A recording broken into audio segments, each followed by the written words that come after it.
Hey, get in here. Hey, you! No, get in our room. Yeah, you, come here. Come in. Come on, get in our room. Hey everybody, and welcome to Get Into Our Room. Kristen, are you there? I am here. Perfect, and we can hear you. We're getting there, guys, with all the technical difficulties that have happened. This fourth episode might be our first one that actually goes on Spotify. So, with all that being said, I'm Bobby, and this is my beautiful co-host, Kristen, and we're going to talk about book stuff. Today, we're going to hurt our own feelings with reading bad reviews of some of our favorite books. Yeah, I got everything open this morning, in preparation for this, and I was like looking through some of the things that were said, and I was like, I don't want to be mean, because everyone's obviously entitled to their opinion, but their opinion can be wrong. In my Just their opinion. It's just their opinion. I don't have to share it. But some of these things, because a couple of the books that, actually all of the books that I've kind of want to read some of these terrible reviews about that I actually love these books. I'm like, do they not know there's a series? Like, there's more than just one book.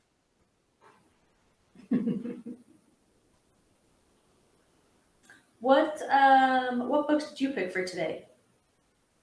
So I'm doing a series. So how do I want to say this?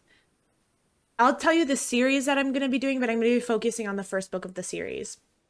So it's After the Rift, book 1, the Psycho Shifters series, book 1, and then Shadow of the Fox is actually the name of that book, but it's that one's a trilogy. Nice. Yeah. Cool, man. So, sorry. It's okay. So, do we want to talk before we jump into our main topic? We have got a couple other smaller topics that we want to kind of bring up and address. And I actually really love this part of our episode. TikTok, this whole TikTok banning thing. Oh, yeah. Have you been watching this? I have seen snips of it, but I have not been, in an effort to make content for the platforms of TikTok and Instagram Reels, I have not paid attention to everything. But I was like talking to a really good friend yesterday, and he was like, the only articulate person in that whole entire room was the CEO of TikTok. And I was like, yeah, I've seen some clips. I just love that all of these old, creepy, perverted men within the government are ousting themselves as being old, creepy men. And they're like, explain to me why every time when I get on TikTok, it's just filled with young, naked, underage women. And you're like, I adore you because Paul Pretzer is my friend. He used to be an English teacher. Owns a record store, so we had like a lunch date, and Jake and I did, and we went down and we visited Pretzer, and that is literally what he brought up. He was like, TikTok's algorithm is so good that if it knows what you're searching for and it presents that information to you, he's like, and Pretzer, I think he's in his 50s now. You would never know. He's just such a young, awesome soul, And he was like, I see stuff about music and books and other record stores. He's like, I don't see any dancing videos, quote unquote, these dirty young sexual women or men in some of these probably Congress people's cases, right? He's like, I was waiting for somebody to say that and nobody said it. So I love that this is the first thing that you bring up, because Yes, this is why we're friends, Kristen. So the thing that I got nervous about, and this goes with one of my other topics, and I think it would be a good segue for one of my notes, is that he bring the CEO, and I forgive me, I actually don't know the CEO of TikTok's name, but he brings up, go ahead. Oh, I was just gonna say I don't want to mispronounce it. Yeah, that was I can gonna, see the spelling in my head, in my mind, but I don't want to yeah. mispronounce it. So um he brings up book talk. And I'm like, no, don't do that. Because he's like, people are doing it to learn and read. I was like, they don't want us to read books. They don't want us to read books unless it's some textbook that is literally paid for by a lobbyist that is given to us to quote unquote learn from. And I was like, don't say Correct. that because they're really gonna shut it down now. This app is encouraging people to read. And learn and be Oh, free thinkers and learn empathy and vulnerability through other people's perspectives. And oh my god, don't tell them that. Like, thanks for shouting us out here, because like book talk is a home, like a second home to me, but like shh, please be quiet. don't drag us into this. We are just over here, And literally minding our own business. and we're drowning in our TBRs. But the I want to, and you're right. It's in the notes. You say we're embarrassing ourselves.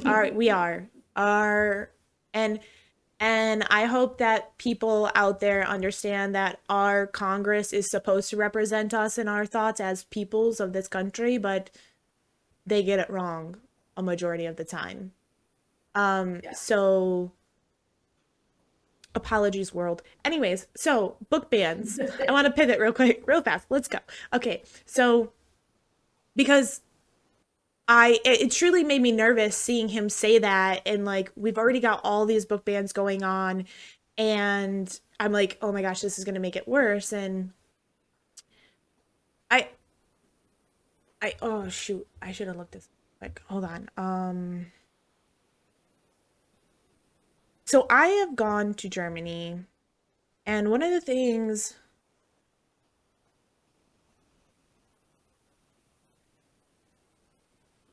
I meant to pull. Sorry, everyone. Um, One of the things that the Nazis did in Germany was burn books, right? Literature. They censored everything, and everything from newspapers to books. And there is in Berlin, Germany, there is a memorial to May 10th, 1933 of the Nazi book burning. And it's known as the Empty Library and also as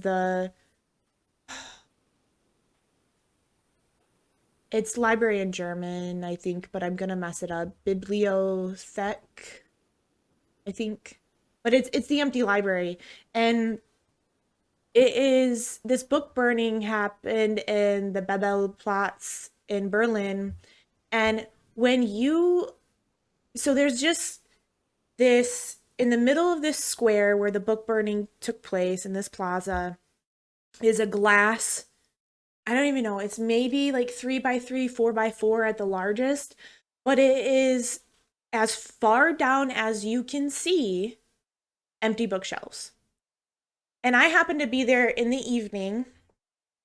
Um and it's slightly lit up, maybe like adjacently lit up, I guess. Um and I cried when I looked down into this because it was just like, oh, I mean, you think about like the Library of Alexandria, how that was burned down. You know, you have all these extreme groups that are wanting to censor the world and take away literature, and it's such a tragedy. And like I grew up like being grounded from books as a kid. Like and my mom marching into my room when it was bedtime and taking all the books out of my room because I would stay up and read instead of sleep. And it's just, it is so haunting when you are looking down at the ground and you know that back in 1933, you know, which when you think about it, actually it's not, I mean, it's almost, it's getting closer to being 100 years, but like in the grand scheme of the world, that's not that freaking long ago. There, you know, Right. And there's it's just still it's people alive that remember these things, right?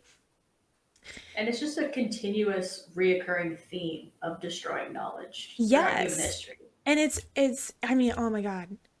Absolutely just pure devastation, tears in my eyes, and like the whole thought about just destroying knowledge is so heartbreaking to me. And I think, you know, the other thing is that when it comes to TikTok, they're trying to be a platform of informed knowledge towards you.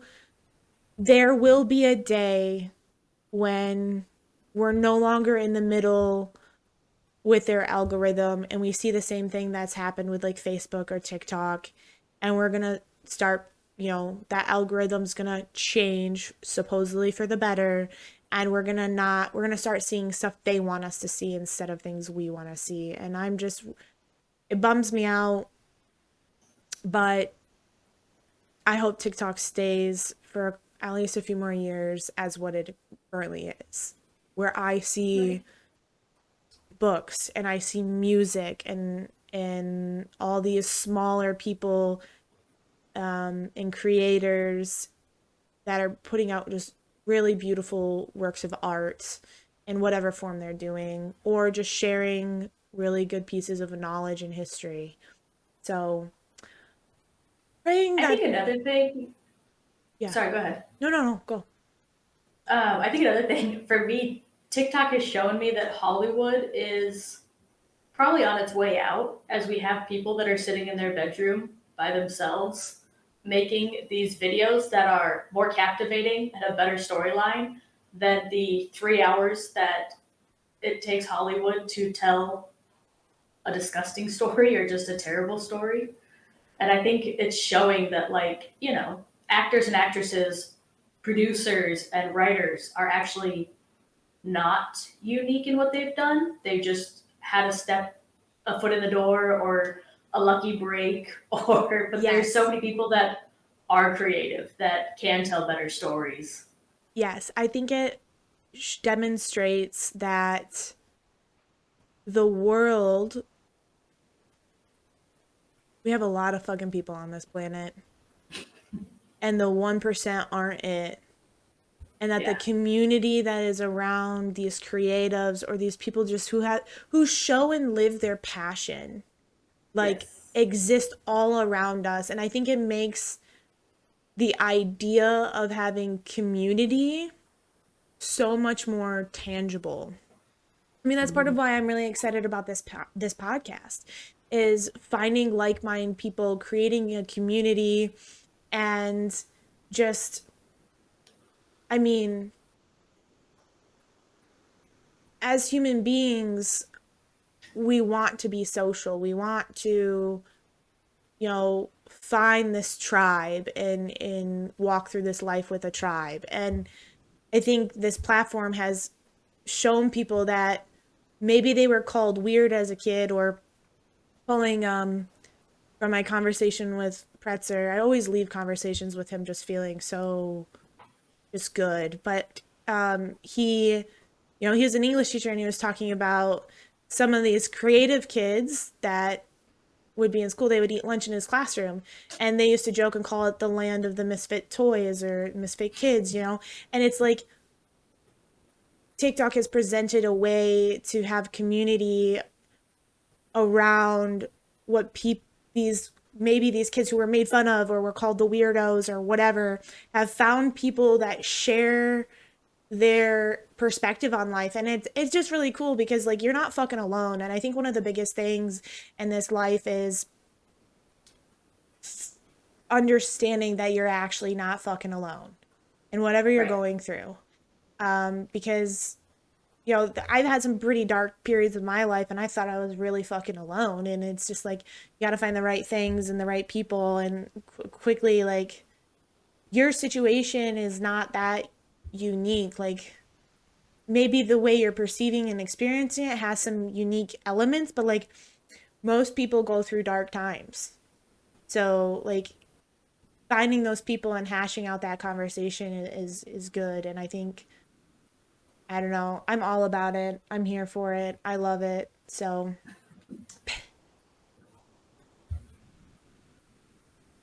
Paige, you can't tell me anything about my favorite books. We might tell you some other people. We're going to read other things about potentially some of your favorite books that other people have to say. We might not agree with them though. So we do have a couple more topics before we get into that main topic. So I saw this post and I thought it was kind of interesting because it was on Instagram and it was from Justin Baldoni. Ooh, might be saying that wrong. I'm also not in the film world very much, but I think he's like a producer or something. But It Ends With Us by Colleen Hoover is going to be a movie, and the female main character is actually going to be played by Blake Lively. So he made a video. Yeah.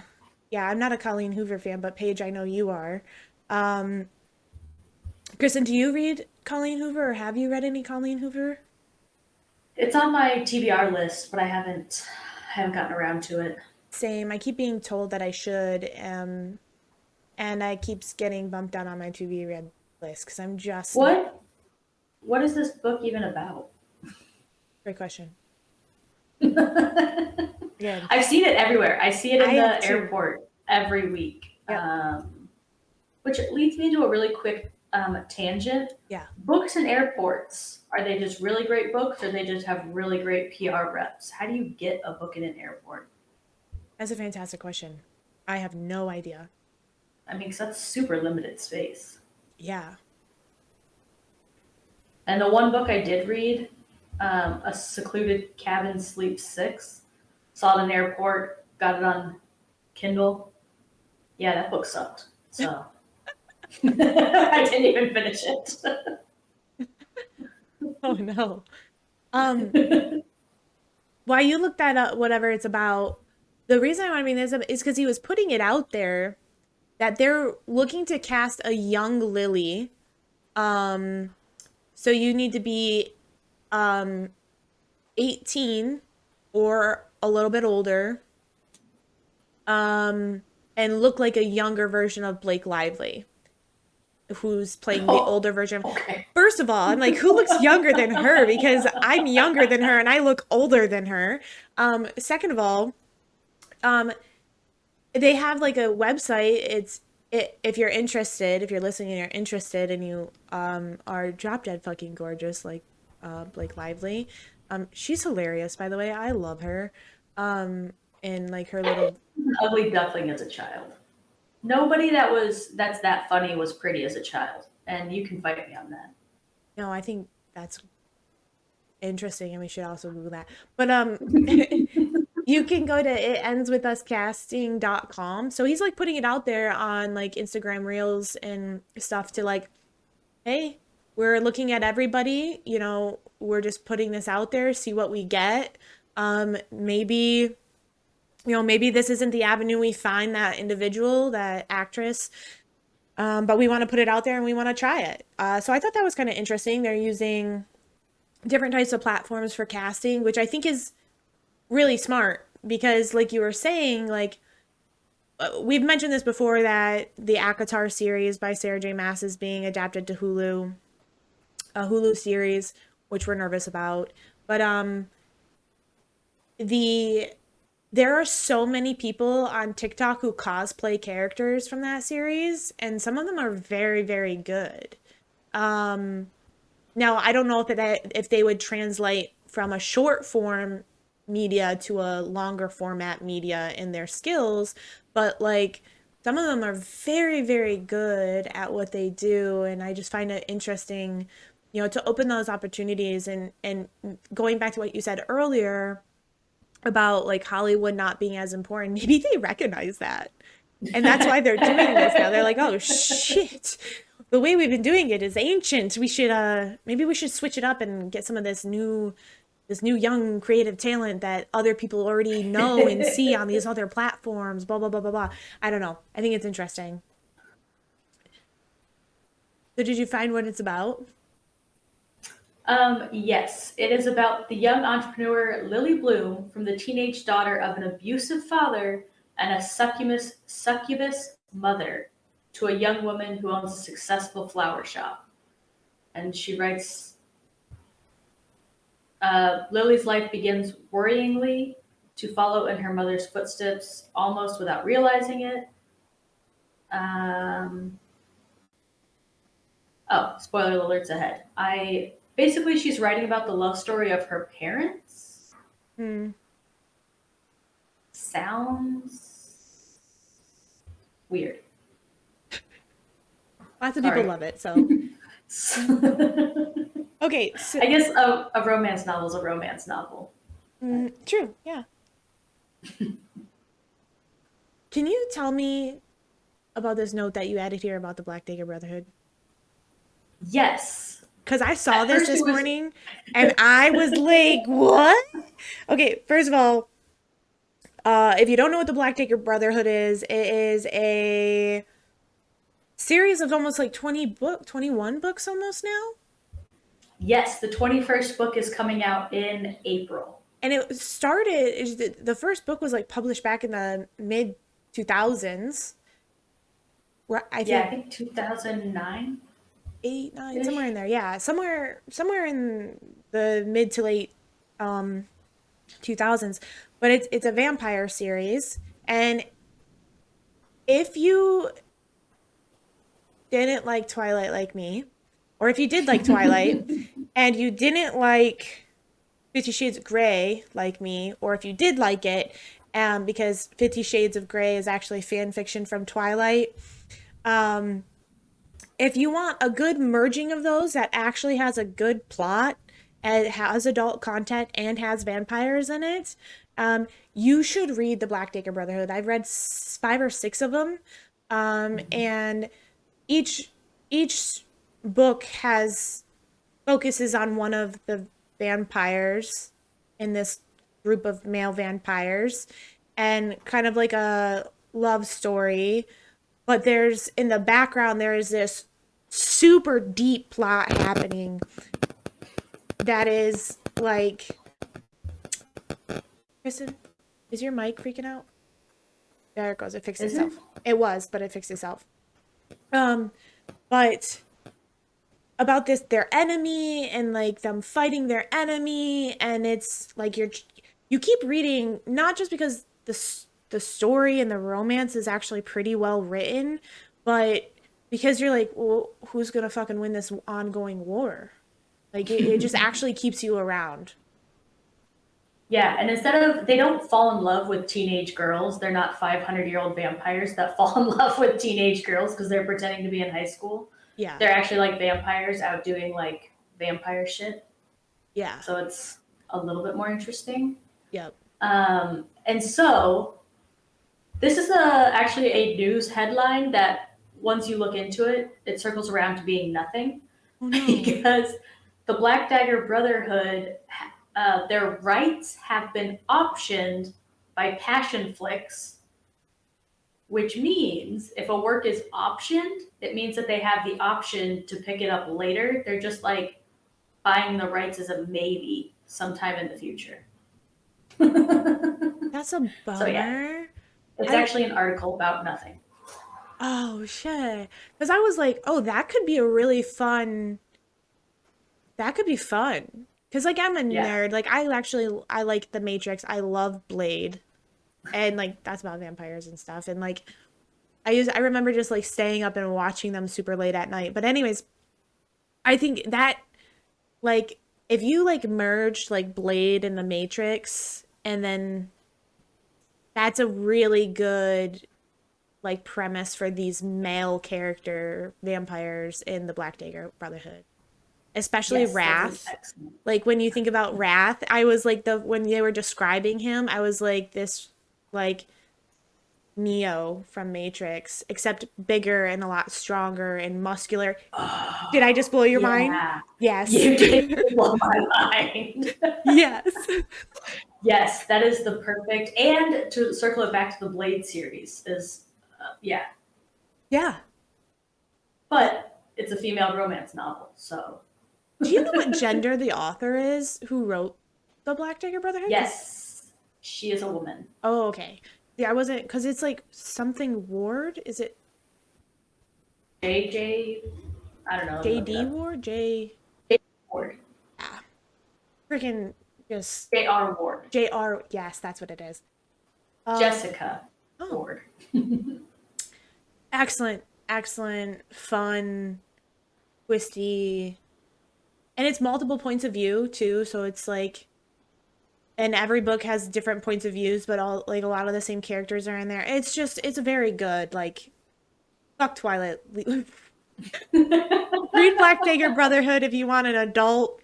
And then I have another read. I think it's called Reign of Night is another series about vampires that is exceptionally more well done. Then it's like Twilight meets The Witcher, Did you actually read Witcher? enemy to lovers. No, but I know the premise of it because of our conversation last week. Oh yeah. S- and I've seen photos of like the aesthetic of Witcher and like so enemies to lover. That's Reign of Night. That is very good. The third book is coming out pretty soon. So also I saw, and this is back from February, speaking of Twilight, that the author of Twilight has discussed bringing out 2 more books or something. Stephanie Myers, that's her name. I don't ever want to talk about Twilight again. Yeah, so I'm not sure we need that. 2 more books with the exact same characters. I have no idea because this was another one of those articles where she was just having a conversation and she's like drafted and wrote a chapter or something of one of the first ones, and it was she didn't sound very committal in this like little interview synopsis that I was reading. And sorry if you like Twilight, I'm not here for it. I'm just not here for it. So Stephanie, do something else. I don't know.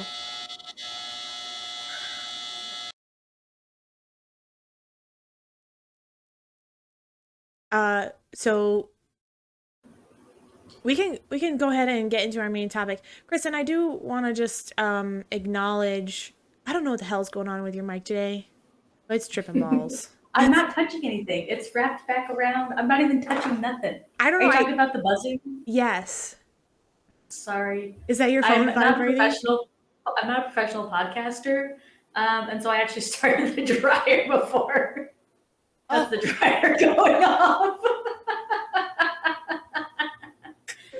Sorry. Nope. Everybody, Kristen's dryer. Welcome to Amateur Hour. That's all right. We keep it fun. We keep it weird. It's all good. I always forgot that people are like, I'm sitting in my closet under a blanket so there's no noise. And I'm like, I just started the dryer. Is that annoying for you guys? Look, this is reality. This is just 2 friends having some conversations about book, but also having to do laundry on Sunday like everybody else. So you're good. It is what it is. Now the listeners know. Kristen wears clean clothes.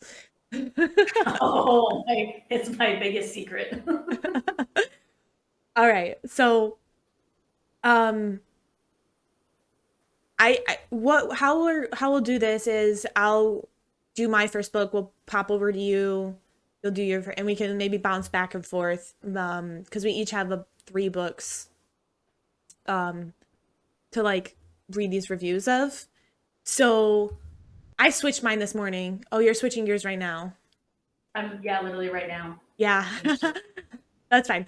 Okay, so never mind what I was gonna say. Because the first book that we each had written down was by the same author. They're series by the same author, which was fine. But you did mention this new book that you just wrote down to me, and I'm curious to hear a little bit more about it. So I'm gonna go ahead and okay, so the first book that I'm gonna read these reviews of, and I'm on Goodreads, reading these reviews. Yeah, I thought because Amazon or Goodreads, I thought would be a good place, but I started looking on Goodreads, and I just want to read some of these because Kristen and I, like, we were texting this morning, and she put it exactly correct because I was reading some of these going, the fuck? And she's like, these are very pretentious. And I'm like, Yes. that's the right word. So I'm not On gonna Goodreads, they have a little tag or flare or warning label that some of these people had to read this book and they did not read it because they thought it was going to be a good book. Oh, I didn't know that. I learned something here. I'm not good at Goodreads, guys. I just fucking read books, okay? Like, I consume as many as possible, and it is what it is. So, like, Goodreads isn't something I, like, religiously document all my books and review them and stuff. And, I wish I could do that, but I've got too much other shit going on to get, like, I can't.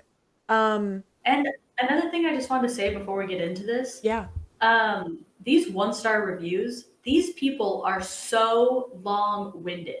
Dude. I feel like they're trying to like showcase that they're better writers than the person that wrote a book. And I'm like, oh my God, I don't need 15 pages of you dissecting this book to tell me it's terrible. Just like, be like, and move on. Just give it a 1 star and move on. Oh my God, we're in the same. Yep, we're the right people to do this together. Because I was reading some of these. I was like, are you fucking dumb? Like, that's so mean. I'm sorry. That's really mean. But like, and now that you taught me something, I can maybe give some of them a pass because they had to read this, but they didn't want to. Anyways, I don't know what that tag looks like, and I didn't see it, obviously, standing I thought out. I saw it, but now I can't see it. Yeah. I think I made it though. I mean, it's cool. So the first book I'm going to talk about is from, it's by C.J. Archer. And I'm going to preface this by saying I am obsessed with C.J. Archer. She is probably one of my favorite authors. She does have some more adult series, but her more recent series are all young adult.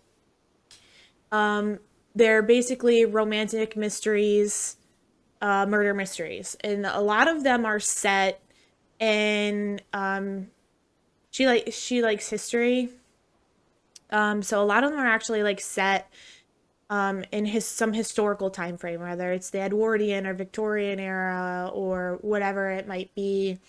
But this series, After the Rift, was her first like fantastical where she actually created a world, and it's the only one that she's really done this for. It's a 6-book series. The first book was called The Palace of Lost Memories. So something you gotta understand, and that I'm gonna share with you because it's clear that some of these reviewers did not fucking understand this, is that C.J. Archer, as a writer of these series,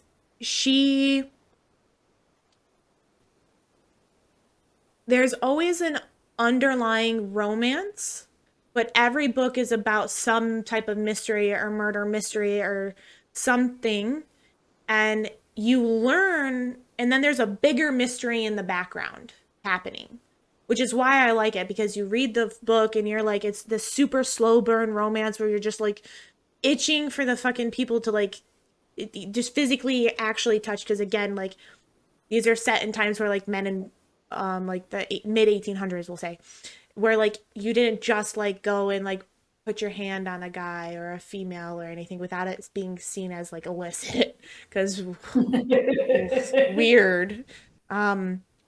And so there's always multiple things happening, and across the time frame of these 6 books, like you're introduced to the bigger mystery in the first book, but then you're distracted by this other mystery and this romance, and as you read, you get deeper and deeper into the bigger mystery and the romance. And it is, and she has, and one of these reviews actually pissed me off that I read this morning, and I don't know if I'll find it again, but they were saying how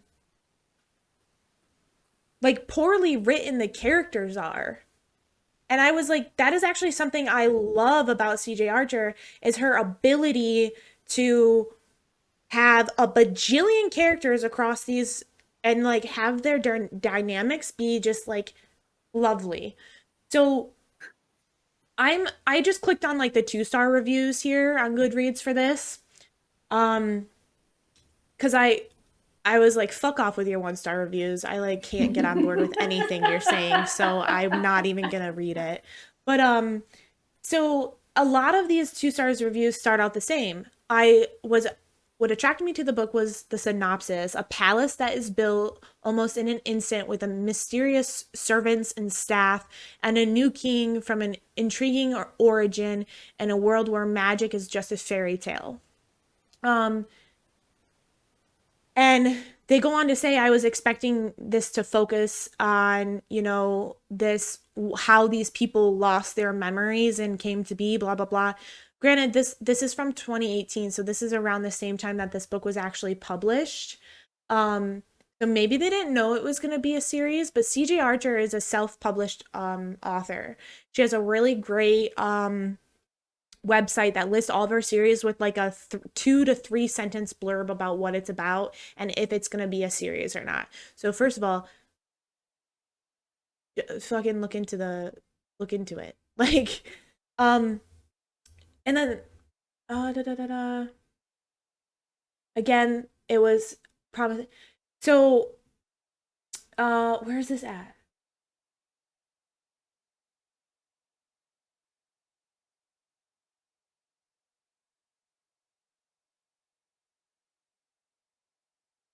Yeah, so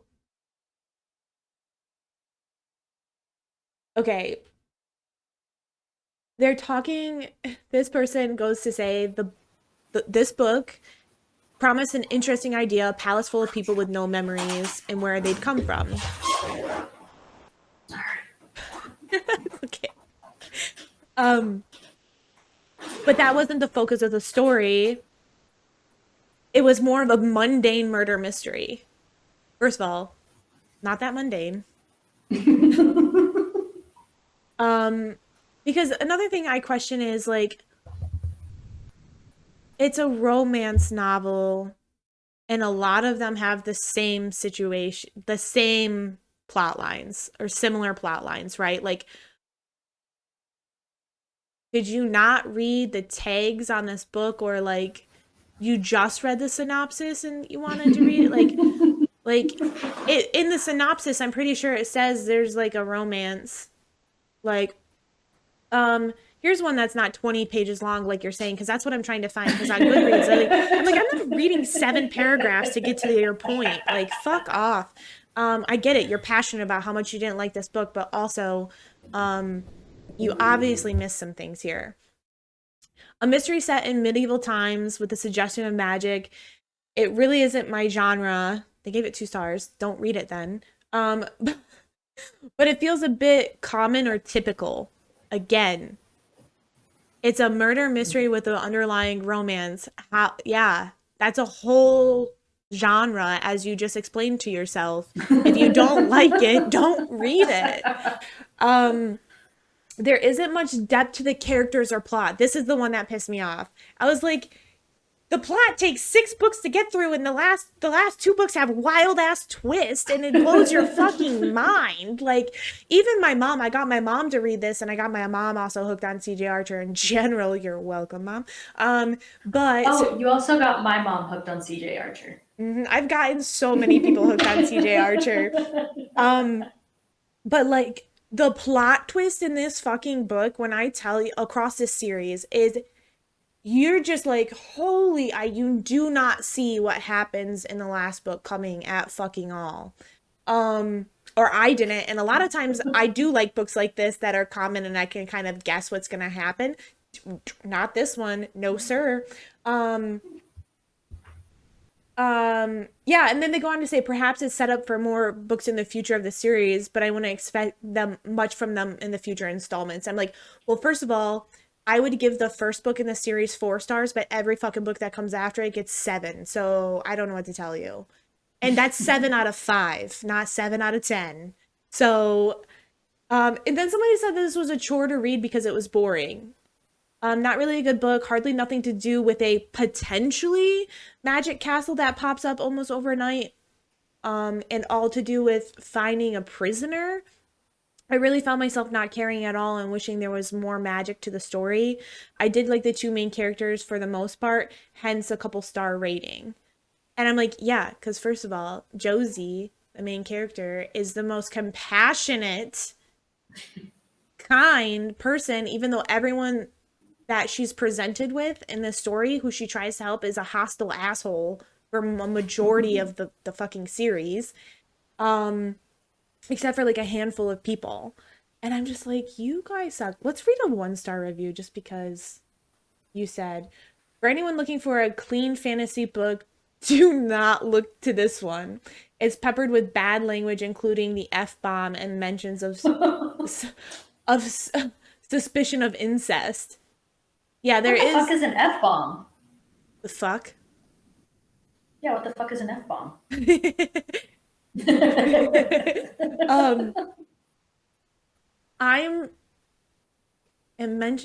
It mentions this. Oh my gosh, so she was hoping. She does. I'm not reading any of these people's names because I'm not doing that. But this person looks like a good Christian.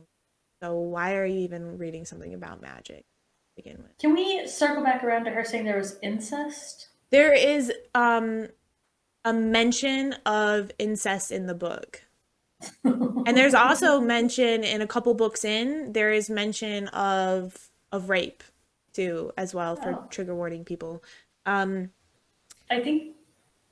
don't think you can say trigger warning after you've already said the triggering thing. For trigger warning for the books. Yeah, sorry if somebody, I apologize. I probably should have said that first. You are right, Kristen. This person, yeah, I'm pretty convinced, and hold on just a sec, did not finish at 15 minutes because of language, including the F word. There's not that much language in it. Like, there's... At 15 minutes in, 15 minutes left. I'm guessing 15 minutes into her reading it. The only interesting thing that kept me reading this book was the mention of... This is fucked. Okay, this is weird. Trigger warning, I'll say it first. The only interesting thing that kept me reading was the mention of incest. Wow, there are naked women on my ticky tack. I just cannot figure out why there are only naked women on my ticky tack. What? Okay, and then they go on to say, it really pains me to give it such a low rating, but this book feels like it is still to grow and learn or speak before they can tell a story. Agree to disagree, sir. And I'm gonna throw you out there, Dead Walsh Kings. I'm putting you out there because that's weird. You're that's weird. Yeah. I don't know. Yeah, everything in this book is slow, very slow. I was struggling to read it. Characters were plain and predictable. There was nothing interesting in them. Okay, here's another thing that I like about C.J. Archer. Though her books have some fantastical element, whether that be magic or something that sets it apart from being reality, her characters are very human. And they're very vulnerable. And they are plain in that sense because they're fucking relatable. Yes, I would agree. So she does have very relatable characters. You're reading the wrong story, person. Go away. But yeah, a lot of them are the same. And like some of the 1-star reviews are just complaining about it having like swear words in it. And first of all, you're an adult. People swear. We would never be friends. Because I swear all the time. But yeah, I don't know. I just thought that it was ridiculous that people kept focusing on how plain and generic the characters are. And I'm like, look. Not true. I'm looking. Oh. So I recommend this book because the first book is slow because it's building a world, right? And then it just dives into these twists and turns and these small little mysteries and like side quests, and they're fantastic. Go read them. Kristen, tell me about this dog book. Oh, you want to do Dog's Body? Okay, so for my books, I picked a bunch of books that I read when I was younger that have just always stuck with me. And so this Dog's Body, this is a book that I have only ever remembered little bits and pieces of it. And I could never find it because if you type serious dog into Google, it obviously just spits back Harry Potter. And I obviously knew this book wasn't about Harry Potter. So this book was written, this is from 1975, and I think I read it when I was in elementary school, so late 90s, early 2000s, to date myself. So it's about this celestial body that commits a crime, and so he's put, as punishment, he's put into a dog's body, and within the lifespan of said dog, he has to figure out something that happened on Earth, and he's got to connect all these dots while being stuck in a dog's body. And he is the pet in a family. He's a family dog, and the parents are abusive to both the dog and the children. Oh. So there's probably some trigger warnings in this book. Actually, there's lots of trigger warnings. It's a fantastic book, and I just love that people are like, this girl tagged hers with disappointment. It's a little flare of disappointment on it. She says, "This truly wasn't the book for me. I had no interest in it from the start." Why would you read it then? I know, I don't understand some of these people. I didn't want to read this, but I read it, and so here's a shitty review. I don't think I paid attention to anything that was going on. So I watched a video that spoiled it for me. Perhaps it was implied in some sort of way, but I was too uninterested to read into it. So you read this book, you didn't like it, you didn't pay attention, and now you're confused and you didn't understand the ending. There are thousands. That's like somebody watching a movie and then texting the whole time, and as the credits roll, like looking up and being like, "What happened?" That movie sucked. There are thousands of books in this world. If you don't want to read it and you don't care about it, move on to one that you do. I encourage you to do that and not leave a shitty review about a book that you went into not wanting to read. Right? Weirdo. So this one, she just posted it on March 15th of 2023. This book is from 1975, and she had to read it because it was part of her women's lit study course. The writing was disappointing, especially after reading Howl's Moving Castle. The story and plot was everywhere in Dog's Body. The action I was anticipating only arrived in the last 3 chapters, which in turn made the whole book drag. And then the rest of the thing goes on to compare this book to Howl's Moving Castle. And I was like, okay, so you're in a women's lit class, so you obviously got to talk about this book, but then you came to Goodreads to leave another review about how it's not as good as a different book. What? Why would you even write this review? And then she's like, I didn't like reading from a dog's perspective. It's literally in the title. It's Yeah. literally in the title that you're probably going to be reading from Dog's perspective. The next 1-star review is like, although I love this author's works, this one just did not resonate with me. I hesitate to say whether it's good or bad. You obviously think it's bad. You gave it a 1-star review. If it's neither good nor bad, isn't that 3 stars? Somewhere just in the middle. Yeah, like somewhere like 2.5, 3. Yeah, you would think. And then this one, hers is just a summary of the book. There is no review involved. There's no in this. opinion. It's just a 1-star summary of the book. Goodreads reviews are not a blog page for your synopsis of a book that you read. They're for actual opinions. Not that we have to agree with those opinions. And this one, she puts a bunch of warning tags on it. I bet if I went to her account, she does a bunch of reviews because it looks like she's got her little Template or something. template. Yeah.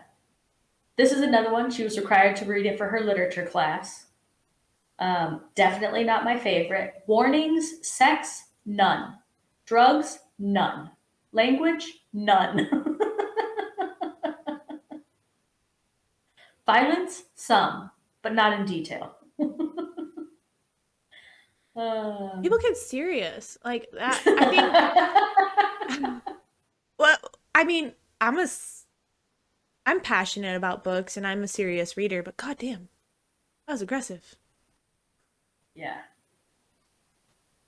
Just for Goodreads, I guess. I just like that in all of these reviews, they start by restating the synopsis.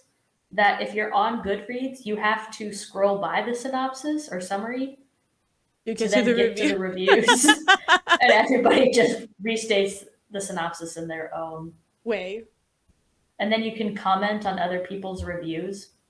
I think I have a feeling that Goodreads. I mean, why would you want to comment on somebody else's book review on Goodreads? But before we go, I did want to read this review. Just the beginning of it. This is a review from 2011 on Dog's Body. And I just want to read this first part because I've never read a review that was this good. The librarians of my childhood failed me. I'm sorry, there isn't a nice way to say it. They let me check out armloads of Goosebump books week after week, when just a few shelves away, there were a dozen magical, wonderful books by Diane Wynne Jones, just aching to be discovered and devoured by a dork like me, who would have clearly loved them.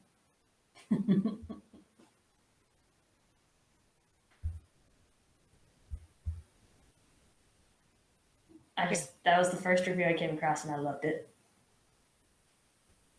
All right. So, side note, Kristen, do you think we're gonna get kicked off here in a second through Google? Only one way to find out. Yeah. Are there any warnings coming up? I don't know. Maybe we'll find out, right? Yeah. If that happens, what we're gonna do is we'll be right back, and we'll fix our technical issue on our end by calling back in to each other and come back on, so we can finish out these last couple things because I want to talk about this next series because I think it's. So I read some of these very epic fantasies and they get pretty heavy and emotional and I get very invested in these characters and then I need a palate cleanser, which ends up being way more adult content and just kind of like outlandish easy reads, but they also end up being a series somehow. And so this next series is the Psycho Shifters series. The first book is called Psycho Shifters. Book 1 is by Jasmine Moss. And it ends up being like, and there's 5, but the first 4 books cover one of the characters and then they pivot to another point of view of another character.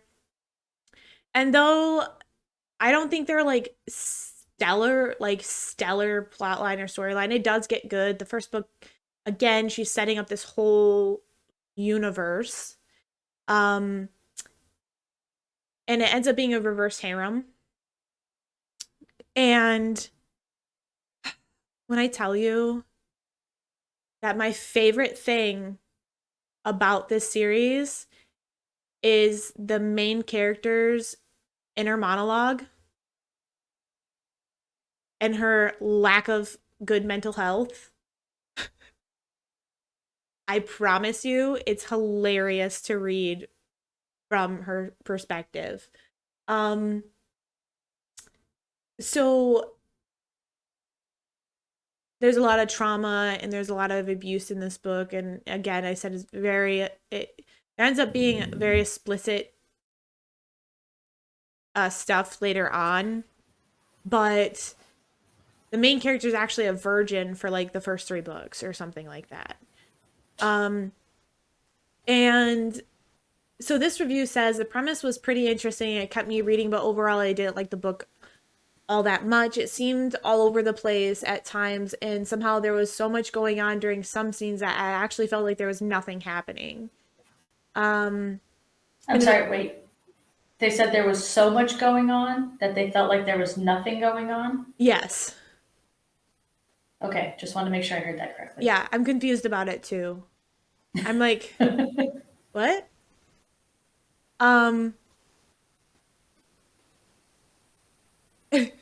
The only character that actually has some flushing out was Sadie, the main character, and even her all I knew was she was ugly. She was an ugly abused servant, which was mentioned many times.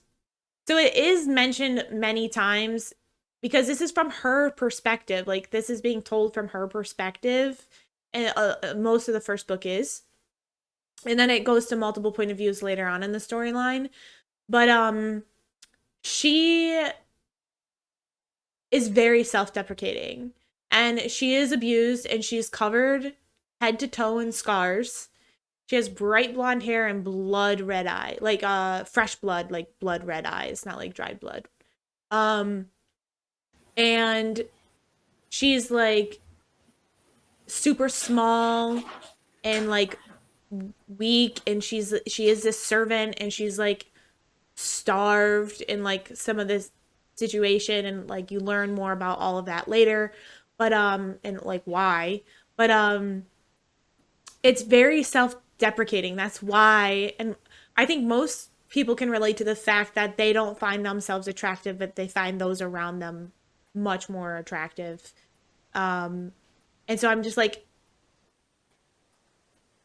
you're dumb if you totally miss that premise of its self-deprecation, and that's why she constantly talks about how small and ugly and all these things that she is. So I was just like super confused. I was like, you totally missed several lines of this book, I think. This person was confused about the high ratings and they did not finish it. And they go on to say that they were like sick of her being because she's like in this prison and she's like pretty strong because she's like constantly getting up day after day about being abused, but when she leaves her prison, that all of a sudden she is weaker, throwing up, embarrassed by herself, and that's because she's thrust in. Her world revolved around being a servant in a bar, and she had a little sister and her abuser who was their caretaker. And the abuse she endured was only like beatings from that caretaker. And she took a lot of these beatings to protect her younger sister. And then she's thrown into this like world where there's tons of other people around her who are like these really beautiful, have a lot of power, like all this stuff. So yeah, she's got a lot of mental health issues. Of course she's gonna be feeling weaker, throwing up from anxiety and scared about what's going to happen, and she's separated from her sister, and of course you're going to, from her perspective, you're going to fucking see all that. And they just don't like the fact that like this is like a bullies to lovers kind of thing. And all this stuff, and I'm just like, then don't read it. So simple. The whole time I was thinking this could use some editing, only to find out this actually was edited. I was like, I could, like, the writing isn't super stellar, but like I said, there was multiple times where I've been reading this series because I've read all the way up to the most recently released book, and that is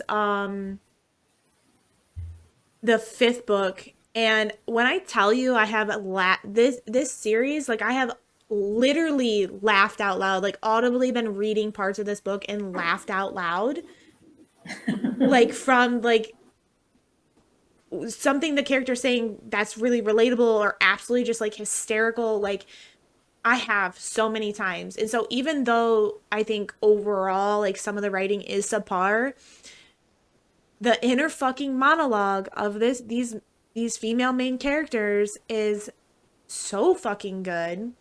And it's just like I'm like, holy shit, like she shares a mind with me. Like it's just like totally unhinged, like sarcasm, self-deprecation, and I'm like, this is what's up. So who, these people who are saying like it wasn't like good probably take themselves too seriously and have no trauma. So. None that they're willing to admit to, anyways. This person's mad because they have to wait until the next book for any of the romance to start like really happening and kicking in.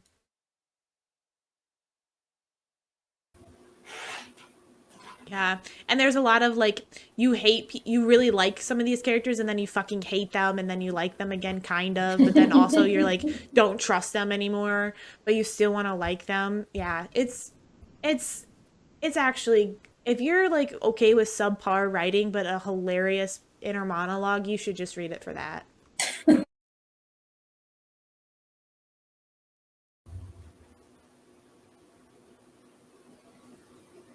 So what's the next book that you've got going on? What was that book again that you were reading reviews of? Psycho Shifters by Psycho Shifters. Jasmine M.A.S. Moss. Mass. I would say Moss now because of Sarah J. Moss, but hers might be Mass. I don't know. So my next book, this is a book that I read when I was a lot younger, probably like elementary school. This one came out in 1998 called The Transall Saga by Gary Paulson. This kid goes on a solo camping trip in the desert, and then a mysterious light like beams him to another planet. Adventure ensues. People were pissed that the main character was a white man? No. Back in 2017, this lady was like, I didn't end up finishing this book. I'm pretty comfortable on the dislike side. This is just so predictable. I cannot justify placing books in boys' or girls' hands that do not elevate women to interesting roles as foils, protagonists, whatever. The whole white boy has an adventure, learns about himself trope has been so overdone. I just need less of it in my life. Okay. Can we just take a time out right there for a second? Two things. I have two thoughts here. This is 4, this is 2, so I have two thoughts. First, most young boys don't read. So when they do read... You don't have to say young in there, just most. Most. There's a huge problem with having male genders read, right? Yep. In general, at any age, you are correct. Here's a huge problem, because if they pick up a book, having them read an adventure where they learn something about themselves is good, because it's likely they're going to pick up less books in their lifetime. So yeah, it might be overdone in the spectrum. But do you want me, again, overarching theme of this whole episode, there are a lot of fucking books in the world. They all can't be unique, okay? Like, they all can't be unique. And that's okay. That is okay. The other thing is a female reading from a male perspective of a adventure and finding yourself gives them just as many takeaways of them or them as a female gender than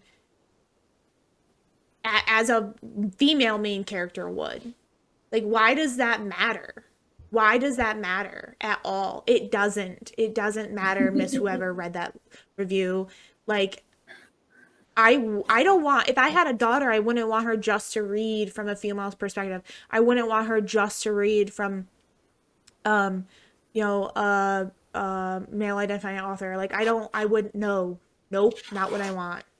I want them to read everything that they can. So you can continue now. I just had to go on that rant because that was bullshit. I just thought it was funny. I mean, there's not, I don't know, man. I think there are more books about women because, again, more women read. So I think there's more books about female characters. Yeah. It was rare that I read a book as a young girl from a male perspective. I'm trying to think of a couple, but like the Olympia series, like Percy Jackson, and then like Harry Potter and like stuff like that. Like, but I was reading like I don't know. I read a lot of stuff that either was multiple point of views or female. Yeah. This one was saying that she's like, this was a very boring and forgettable plot. I had a lot of trouble following along the book that should have been for middle schoolers. I feel like that says more about you than the book itself, but that's okay too. I thought this had a very memorable plot. Memorable. My brain short-circuited. It's okay. A very memorable plot. I read this in like elementary school, and I still think about the plot of this book. So I thought it was a great book. Maybe I just have a really good memory. And this one is, this is what 1-star review should look like. This is, if you're taking notes about how to write a 1-star review, 1 star. This book was good, did not like the ending. That's the whole review. That's it. Well done. I don't need pages and pages and pages of breakdowns. Brief and to the point. I can get on board with that too. Because if you don't like a book so much that you come and break down every single thing about it, that's just ridiculous. So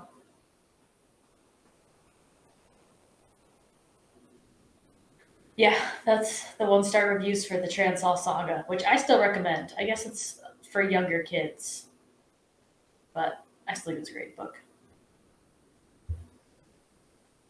And I guess Google's not going to kick us off. Yeah, I saw that. I'm like, cool. Good job, Google, for being supportive.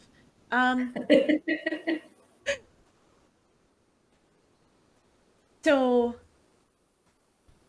are there any more you want to read? Not for that one. Okay, cool. I just don't want to cut you off before you're ready. So, this next one is a trilogy by Julie Kagawa. It's called Shadow of the Fox. It's the first book. This was an introduction to what I'm gonna call Asian fantasy, and I'm not sure about their mythology, so I can't speak if this has, but it feels like it probably does have some like of Asian mythology going on. And I listened to this trilogy because some of the names, like reading them, I would never be able to pronounce. Like the main character's name is Yumeko, and the male main character's name is Tatsumi, and they referred as like Kagi Tatsumi, which is like the Mister. I'm guessing like the Kage is, but I don't fully understand, so I apologize about that. But I fucking love this book. Like it's so good, and like this review I thought was funny because she says that I feel sad writing this review. I absolutely loved Kagawa's The Immortal Rules trilogy and also enjoyed her Iron King series, but after Talon and Shadow of the Fox, I think I have to admit that we're growing apart. She's worried that Kagawa's writing has like changed, and I thought it was so funny because I have read Talon and Shadow of the Fox, not the other two series, and I'm like, oh shit. Does that mean I need to go read those ones because they're better or perceived as better by people who really like her writing? And I'm like, man, because like I love Shadow of the Fox. Talon was like just okay. I'd probably give that series overall between like I don't know 3.75 4 stars, and I would give Shadow of the Fox like solid happy unwavering 5. And it ends up being dual point of view between these two main characters, and they're building on like this quest and stuff like that. And it ends up being like a series of enemies to lovers and friendship. And I think it's the second book where they collect on this quest that they're doing and learning about. They gather these people along the way, and they're just this awesome little cool group of friends. And there's some paranormal because they like end up, there's a ghost, and then there's two people in it that they're gay. There's tons of spoilers here, guys, but like I'm telling you, like Where's our spoiler queen? Do we have a spoiler queen graphic? No, and I really should get on that because oops, I'm bad this episode. Normally I'm really good about this saying spoiler alert because I don't want to, but like I am very like I just think this is a very beautiful series about friendship. And devotion to friends, like literally willing to fall on a sword to protect somebody who has to go on. Like there's no other choice, that person has to go on, and if you have to die to make sure that person gets there, that you will in an unwavering way. And those are the friendships. Those are the only friendships I accept in my life. So like I think it just spoke to me, like because I would do a lot of things for the people I care about. And so this one was funny because they take a line on the book that is, he might be young with the face of an angel, but there was no mistaking the truth in his eyes. He was a killer. And she's like, guess what happens next? Go on, guess. Yeah. Yep. It's enemies to lovers, right? So, and she goes, it's hardly a spoiler that they fall in love. And then she goes, it's going to happen the instant Yumeko notices Tatsumi's chiseled abs. And I'm like, yeah, at least she knows it's predictable. At least this 2-star review person is like, yeah, this is one of those books, guys. But like, I'm fucking here for those books. Like, hell yeah. And so this next one is, I won't lie, a part of me did love Shadow of the Fox. She loved the world that was created, or I don't know who you are. But, and it was fierce, and it talked about the samurai and their like different realms and stuff like that. And it serves up a much too bountiful buffet of tropes, and guess what? I ate them up. But then she goes on to say that because the real flaw was the writing itself. They're a big anime fan, and she says that there was random interjections of again, I don't know the language or the dialogue that but there's Ano Haki, Baka, and I thought they were like enduring or respectful terms to be put in front of or behind like people you care about or people who have power. I'm not exactly sure. I've watched some anime, but I'm not a huge anime fan, so I could learn something from anyone who wants to leave a comment or something. Please educate me because I'd be happy to understand. Um, but it wasn't, she said it wasn't quite right in the dialogue, and she understands that she was going for authenticity, but it was awkward. And I was like, okay, like if you know about that type of stuff, okay. Um, I don't know. So I just was like, I learned something in that review most of all, like that I don't know shit about anime or um like Asian language and themes.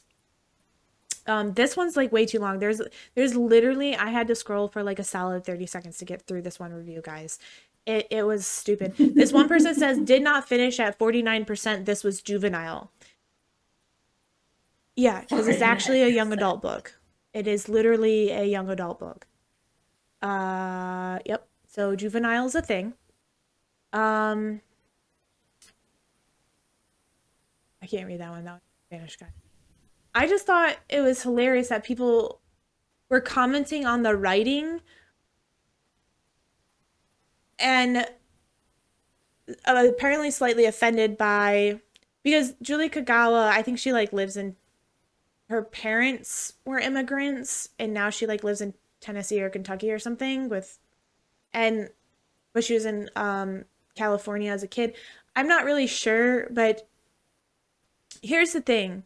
Going back to something you said earlier is like, do these people think they're more of an expert or a better writer? And then they leave these reviews and maybe they are more of an expert, but at the same time, like when there are a few like things that I am an expert in.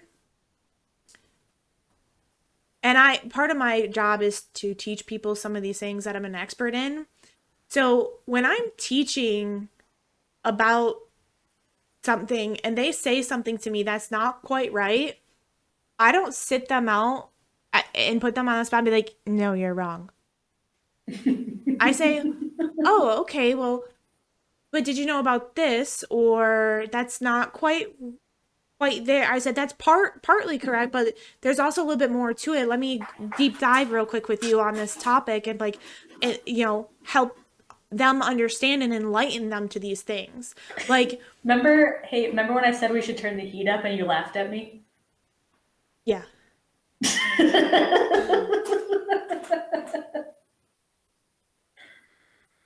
I was just thinking about that.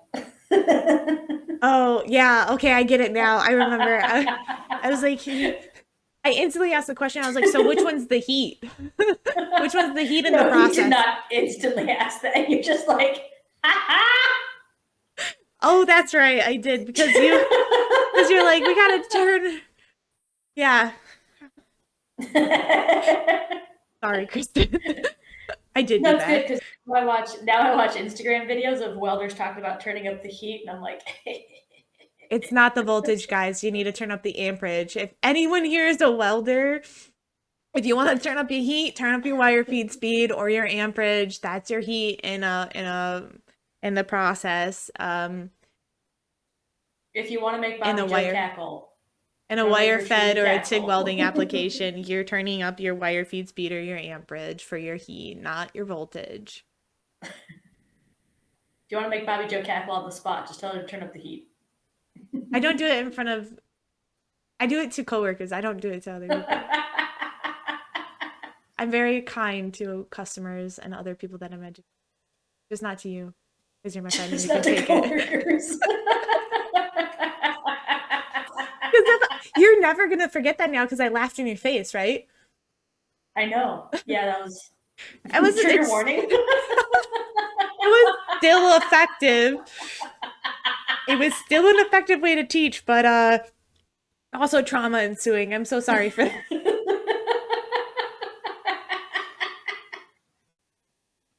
if anyone is curious, my education is in engineering. My focus and discipline is in welding and joining fusion processes. Though I have an engineering degree, I'm not an engineer. I'm an applications and process improvement person. And so that's what we're talking about. Well, And I've been doing it for 12 years. So, yeah. good times. Mm-hmm.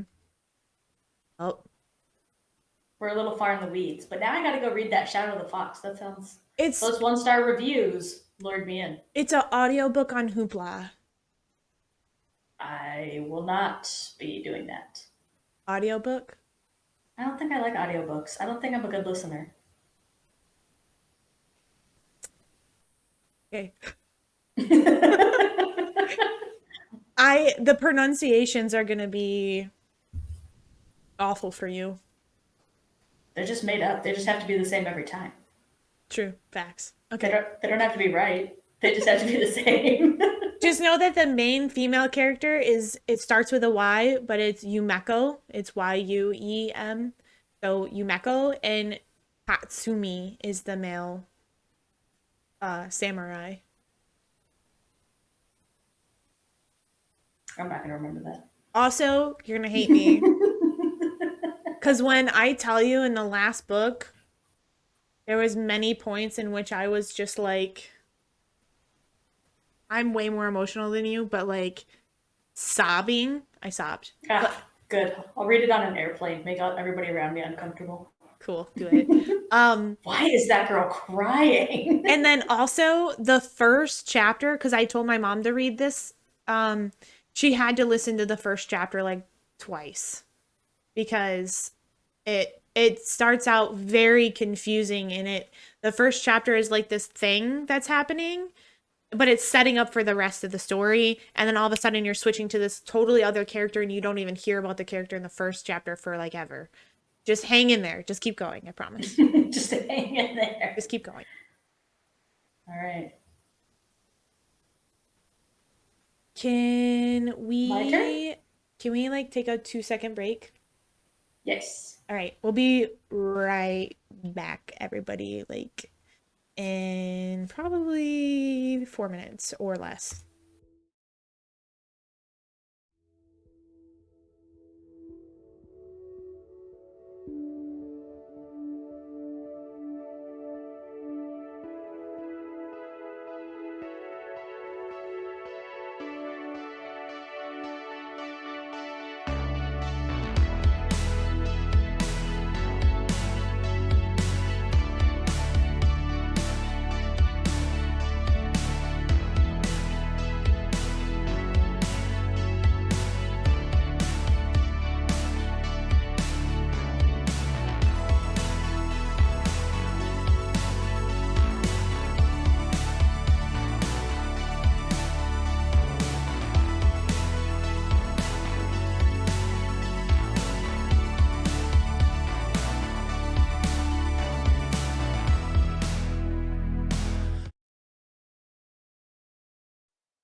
And back. Sorry guys, I have the bladder of a 3-year-old, and we've been on the stream for the recording for an hour and a half, and I had coffee and almost an entire cup of water. Ooh. Moving on. Kristen, what's your third book? Alrighty. So if you're going based on the notes, I just changed the third book right now in my mind. So, but again, this is one from my childhood that I really loved, and so now I'm gonna let random strangers on the internet ruin it for me. So this one is called The Divide, and it's I believe it's a trilogy or a series. And this is the story about this little kid that has like a heart issue or a heart murmur or something like that. And his family, they go up to the Great Divide, and as he's running up to the Continental Divide, he passes out. He has like a heart attack, and he passes out on the Continental Divide, and it transports him into another world. I think I'm starting to see a theme in my childhood. And so then he like meets all of these creatures and everything, and he's trying to get back. He meets like unicorns and griffins, gnomes, dragons. So it's a fantastical world. So this 1-star review said, if Harry Potter is the sort of book you give a child to start them on a lifelong love of reading, The Divide is the sort of book you give your child if you want them to spend the rest of their childhood staring at an iPad playing Candy Crush because books are dumb. Oh no, that's hilarious and brutal. It probably makes me a horrible person for hating the shit out of a book in which the main character has a would-be fatal heart disease and doomed to a young death. I don't even care. Now, I did not look up any of these reviews since I just decided 12 seconds ago to change the book I was going to read the reviews for. This review is pages and pages. It's got little GIFs in it, and pages and pages, and more little GIFs. I was just going to ask you the same question. And more. And then there are 45 comments on this review. So some of those 45 commenters read that all. Tangent. Are the commenters asking why the fuck they wrote all that shit? You should look. Let's see. Somebody said this review should be deleted. Yeah. I understand that you did not enjoy this book, but kids read these reviews. So is there really any need for swearing? I'm sure there are many other adjectives you could have described to use your dislike. Yeah,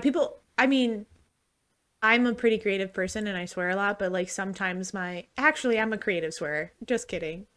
Because I was like, sometimes swearing does take away the creativity of our language, and I'm just like, actually, Kristen has pointed out to me time and time again that I am a very creative swearer. She's like, really, Bobby? Really? I'm like, yeah. Yeah, shitballs. Wow, I have never heard those words in that order before. And then you sprinkle in a little Midwestern and you get an ope. See, Bobby. That's what it says in the dictionary. So the majority of the 45 comments are saying you shouldn't swear in your reviews. I just want to go make a comment on this comment or this comment on this review with all these other comments and be like, this review is fucking trash. There's no fucking need to swear this fucking often. Just absolutely troll everybody. Okay, it took me a second to realize that's German. Nicht mein Welt, Weindewogen zu Aufschlicht nicht spannend. I don't know what it means. I don't even know if I said any of those words right. Some of it sounded partially. Sounded good though, okay. Didn't it? Yeah. It was all right. Okay. It was all right. I was never fluent, but I knew enough to get around Germany for a couple weeks. Which you don't need much because everyone speaks, because Europe actually teaches multiple languages. Okay. What is it? Nicht mein Welt? Nicht mein... Not my... Dump it into Google Translate, friend. Nope, I just want to sit here and wildly offend an entire country of people. Who are easily offendable. They're not easily offended. No. You think so?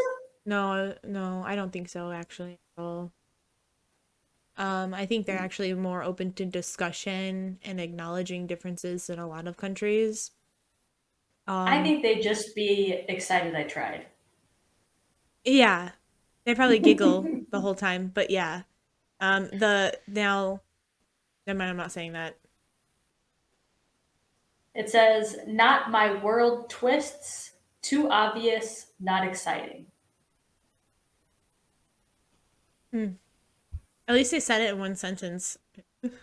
Can I get an amen? This next one is very bizarre. And now tell me. Bizarre Have than you- the incest one, because whoa. I was not prepared, team. Can I go ahead and report this comment? Who are the proper authorities? Okay, my son started reading this book and said it was confusing. I decided to catch up to where he was and we would read it together. It was too confusing.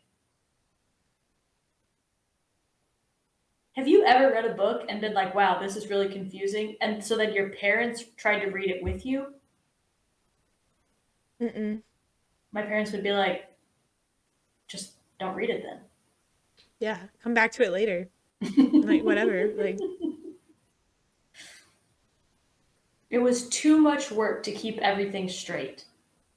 oh, see, I like those. I like trying to like organize things in my mind, like what's happening and why, and that's why I'm part I of the think- Massaverse because I'm psychotic. I think this review might go under Shadow of the Fox. I think it might be lost. Goodreads needs to check their filing system. This might catch some people's interest, but my main complaint is it started off with too many odd names right from the start. The main character's name is Felix.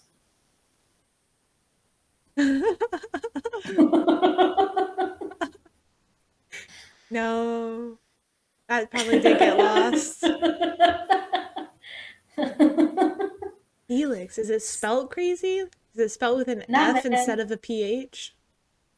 Or you Yeah, said that the other way around. F-E-L, F-E, yeah. F-E-L-I-X. Felix. Was it spelled with a PH instead of an F? That's what I meant to say, guys. I had it backwards in my own mind. I don't get why people get really upset about weird names in books. But like I say, as long as you say it consistently every time, who cares how many letters and numbers make up the name? It's just Rysand, Resand, ricey. Ricey, Rice.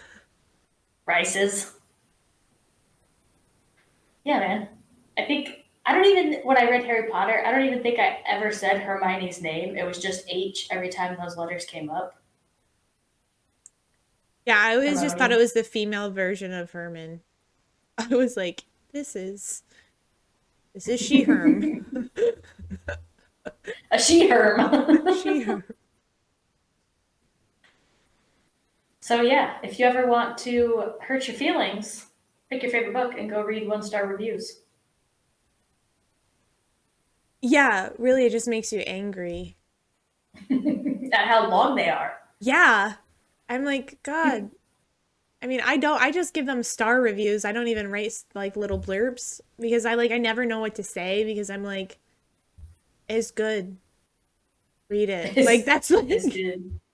if I only review books I like too, I think. I think I gave like a 2-star review to a book because I absolutely just didn't like it one time.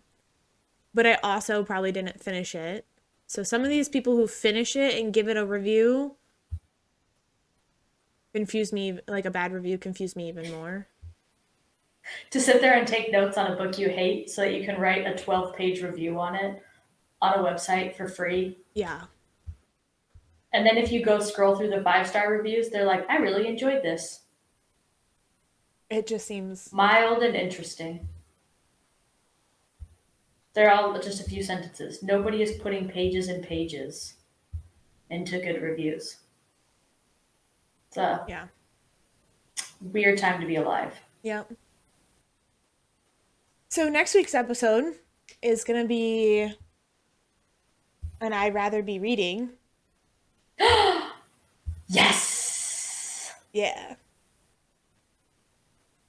So I rather be reading is where I watch a show that I've never seen because I don't watch a lot of shows. I watch a show or some of a show, a few episodes or something, and we talk about it. We're just gonna get Bobby's live reaction. Oh, we're just gonna do a review of it. I don't think we're gonna do. I don't know if we can do like a live reaction without Oh, okay. being flagged.